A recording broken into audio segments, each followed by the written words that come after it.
Ce mur avait un problème d'humidité qui maintenant, heureusement, est résolu. Malheureusement, je ne peux pas le réparer ni le plafonner, car l'essuie et les salpêtres pourraient toujours réapparaître. Nous allons préférer donc une solution définitive pour nous débarrasser de tous ces soucis. Commencez par enlever les parties saillantes ainsi que les éléments qui seraient dans le chemin, comme les prises de courant ou dans ce cas, le contrôle du fonctionnement du chauffage.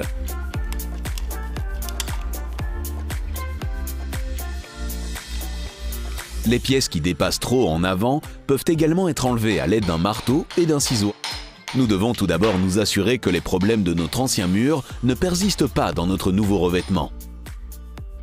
Ce matériau alvéolé fait barrière entre l'ancien mur et le nouveau revêtement, de telle sorte qu'il y a toujours une ventilation. Au cas où il y aurait de l'humidité, celle-ci pourra toujours s'évacuer. Avec un tel film bulle, vous n'avez pas besoin d'attendre que votre mur ait séché avant de pouvoir le finir. Pour l'installer, vous avez besoin de profilés de début et de fin, de chevilles à clouer en plastique, d'un tournevis et d'un marteau. En haut et en bas, vous placez un profilé dans lequel s'insère le film à bulles. Il est perforé. Cela permet à l'espace derrière le revêtement d'être ventilé. Placez le profilé de ventilation à quelques centimètres du sol.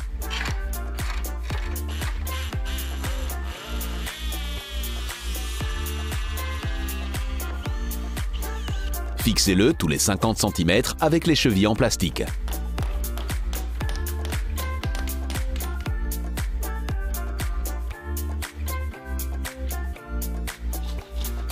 Le profilé peut facilement être découpé à l'aide d'une scie à métaux. Si vous disposez d'une meuleuse d'angle à lame métallique fine, vous pouvez aussi parfaitement l'utiliser pour cela.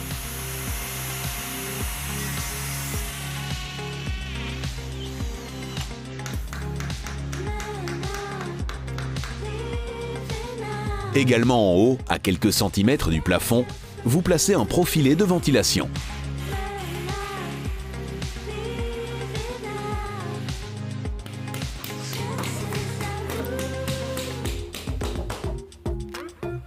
Vous pouvez maintenant placer le film à bulles. Mesurez d'abord la longueur que vous allez devoir couper.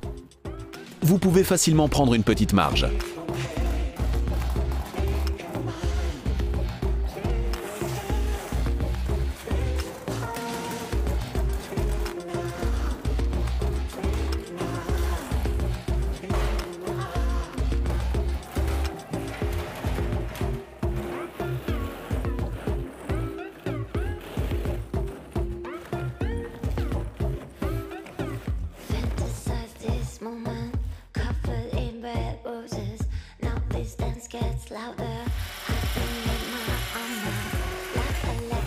Fixez le film à bulles au mur.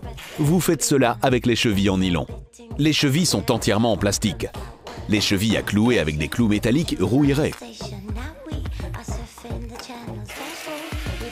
Fixez d'abord le film à bulles au milieu et travaillez vers l'extérieur. De cette façon, vous pouvez l'appliquer jusque contre le mur. Vous fixez la barrière contre le mur avec des chevilles à frapper entièrement en plastique. Vous positionnez ces clous plus ou moins tous les 25 cm. Si la surface n'est pas complètement plane, vous pouvez en rajouter. Ce vieux mur est très instable. Il faut donc y rajouter des chevilles. De cette façon, le film à bulles est bien accroché contre le mur. La cloison est composée de 2 couches. Il y a d'abord le film à bulles, qui permet à l'air de circuler, et au mur de sécher. Une étoffe y est fixée. Celle-ci permet d'enduire le film à bulles ou d'y appliquer du gypse adhésif. Une deuxième bande de film à bulles recouvre la première. Vous devez recouvrir l'endroit où aucune étoffe n'a été appliquée. Assurez-vous d'assembler les extrémités ensemble.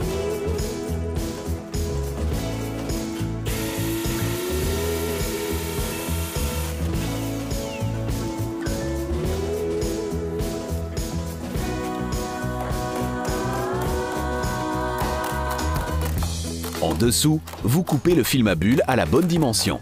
Insérez-le également dans le profilé de ventilation.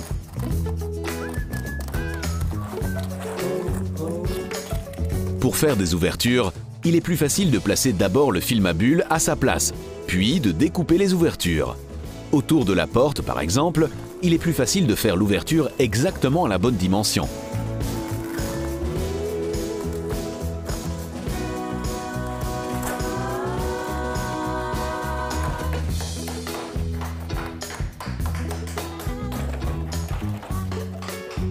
N'oubliez pas d'effectuer une ouverture pour tous les tuyaux, tels que les commandes de la chaudière, les interrupteurs ou les prises de courant. Maintenant que la cloison est complètement fixée au mur, vous pouvez couvrir le mur. Il est possible sur ce type de support de plafonner directement au plâtre, mais ceci réclame un geste technique qui n'est pas à la portée de tout le monde. C'est la raison pour laquelle, aujourd'hui, nous allons ensemble poser des plaques de plâtre. Pour connaître la longueur de votre plaque, mesurez la hauteur. Veillez à ce qu'elle s'adapte entre le profilé en haut et en bas. Vous réalisez facilement les plaques de plâtre sur mesure. Coupez d'abord le carton en haut de la plaque. Pour le faire bien droit, vous pouvez couper le long d'une règle. Cassez la plaque de plâtre sur le joint. Quand elle est complètement cassée, vous pouvez couper le carton de l'autre côté de la plaque. Vérifiez encore une fois avant de fixer définitivement la plaque. Ainsi, vous êtes bien sûr. Ici aussi, nous devons encore faire une ouverture à la porte. Maintenant que la plaque est parfaitement en place, nous pouvons également indiquer l'ouverture. De cette façon, elle sera certainement au bon endroit. Dans cette rénovation, le cadre est toujours dans l'ouverture de la porte. Gardez ceci à l'esprit. L'ouverture de la plaque de plâtre doit donc être plus grande de quelques centimètres que la ligne que vous avez tracée.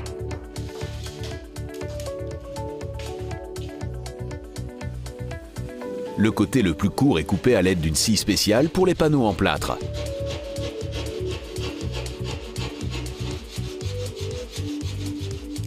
Le côté le plus long peut à nouveau être cassé. Coupez le carton le long d'une règle. Cassez le panneau en deux. Coupez également le carton de l'autre côté. Si c'est une grosse pièce, assurez-vous que quelqu'un soutienne le carton. Sinon, il se déchirera à la fin.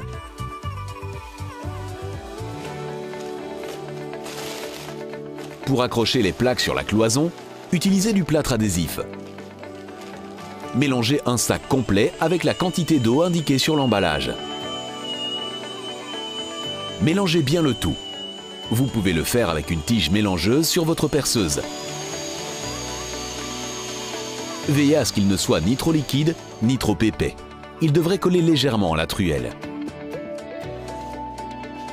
Répartissez la colle au dos de la plaque. Sur le côté de celle-ci, nous veillons à garder un bord autour. Il faut appliquer plus de colle sur les bords de la plaque qu'au milieu.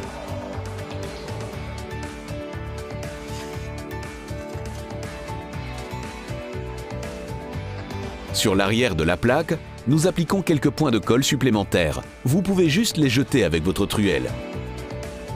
Placez la plaque à la verticale. Mettez-la sur le profilet de ventilation. Le profilet lui-même ne pourra pas supporter tout le poids de la plaque. Par conséquent, donnez un soutien supplémentaire. Nous prenons ici de petites poutres, mais vous pouvez aussi prendre des chutes de plaques de plâtre comme support. Placez la plaque juste à côté de la plaque à côté de celle-ci. Avec une règle ou un niveau à bulles, vous pouvez pousser la plaque exactement dans le même plan. Avec le niveau à bulles, vous pouvez immédiatement voir si la plaque est bien perpendiculaire. Avec quelques petits coups de marteau en caoutchouc, vous pouvez enlever les irrégularités les plus importantes. J'utilise ici des plaques de plâtre bleues. Celles-ci sont plus solides. Elles offrent également l'avantage d'être résistantes à l'humidité. Je peux donc les utiliser dans une cuisine ou une salle de bain. Ils ont une densité de plâtre plus élevée que les autres panneaux de plâtre et sont donc plus résistants aux impacts. Ils sont donc utiles dans les couloirs ou dans les pièces d'habitation où l'on ne veut pas que le moindre choc sur une plaque de plâtre fasse un trou. La teneur plus élevée en plâtre rend également les panneaux plus lourds. Veillez à coller la plaque de plâtre au mur avec suffisamment de plâtre adhésif.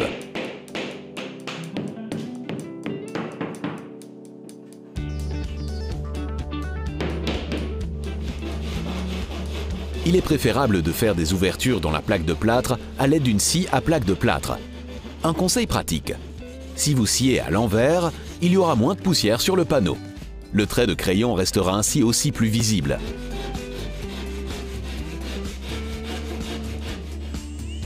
Les ouvertures pour des prises peuvent rapidement et facilement se faire à l'aide d'une perceuse cloche. Une fois que tous les trous sont percés, vous pouvez en coller la plaque et la mettre en place.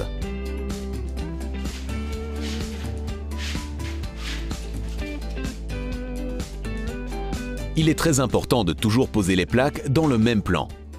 Cela facilitera la pose de l'enduit sur les joints plus tard et le résultat final sera bien meilleur. Effectuez donc une bonne vérification à l'aide d'une longue règle ou d'un niveau à bulles et tapotez doucement avec un marteau en caoutchouc jusqu'à ce que les plaques soient bien de niveau. Ensuite, vous pourrez faire la finition des joints. Pour cela, utilisez du plâtre, un couteau à mastic et un morceau de plâtre et éventuellement une planche. Collez d'abord une gaze sur les coutures. Cela empêchera que les joints ne se déchirent.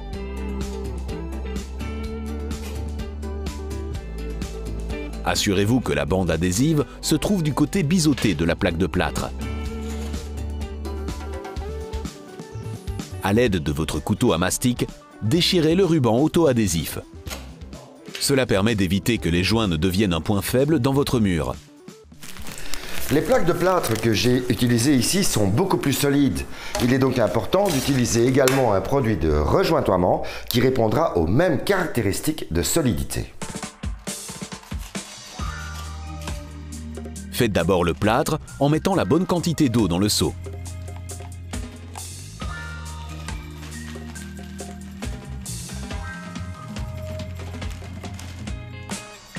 Saupoudrez le plâtre dans l'eau et assurez-vous qu'il est bien complètement dans l'eau.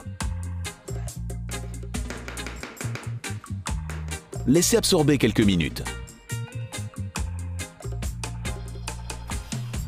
Après quelques minutes, vous pouvez le mélanger. Faites-le avec une truelle et pas avec la tige mélangeuse sur votre perceuse.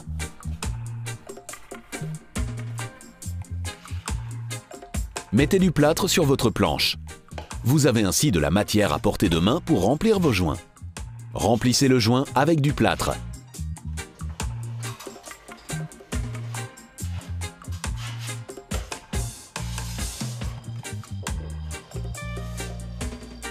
Veillez à ce que l'espace entre les bords en biseau soit bien rempli. Enlevez l'excédent de plâtre à droite et à gauche. Pour ce faire, exercez une pression sur la plaque elle-même, mais pas dans le joint. Posez votre couteau à mastic droit sur le panneau, mais assurez-vous qu'il repose sur les deux bords. Sans appliquer trop de pression, vous enlevez l'excès de plâtre. Recommencez, mais cette fois avec votre couteau à mastic à angle aigu. N'appliquez pas de pression maintenant, mais repassez doucement sur le joint. Vous pouvez continuer à travailler morceau par morceau. Vous n'avez pas nécessairement besoin de faire un joint complet en une fois.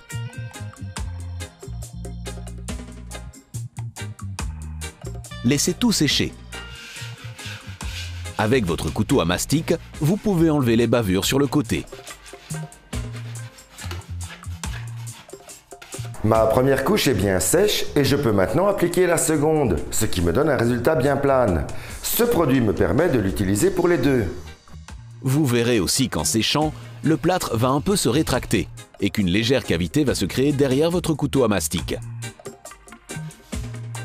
La deuxième fois, vous répétez toutes les étapes, mais vous prenez alors une truelle.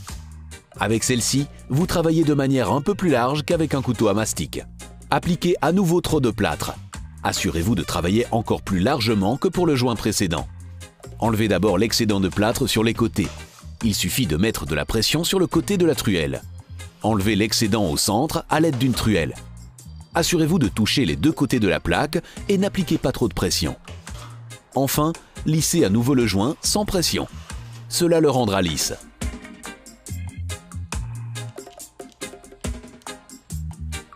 Lorsque les joints sont secs, il est préférable de poncer les bavures.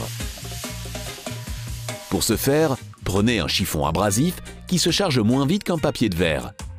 Ne poncez pas trop.